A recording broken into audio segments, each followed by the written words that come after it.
I think a lot of people that are holding the bearer asset, XRP, or other crypto tokens, will be able to generate yield by participating in institutional DeFi applications by the end of 2026 here.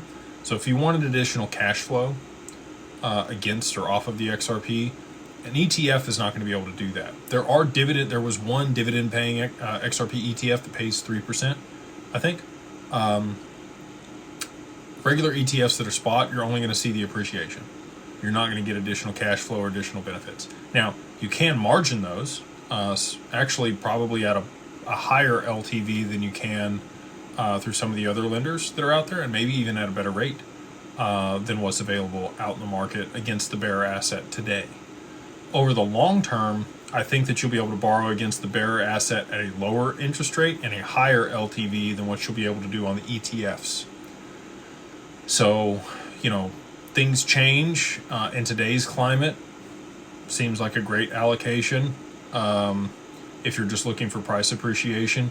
Again, I think that that's probably also, one more tick down the risk curve than holding the actual asset. So like Evernorth is a couple ticks up the risk curve because it's a DAT.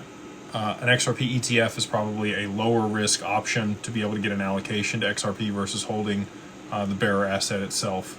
Now, less risk, less return, more risk, more return is kind of how that works, right? So I think you'll have more flexibility and opportunities to be able to use the XRP to your benefit over the long term.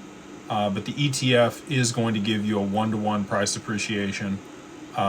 They hold a certain amount of XRP per share of the ETF. If they have to do a stock split over the long term on the ETF, they could, or they could just tokenize it and people could own 1,000th of a share, later on, like I think they probably will.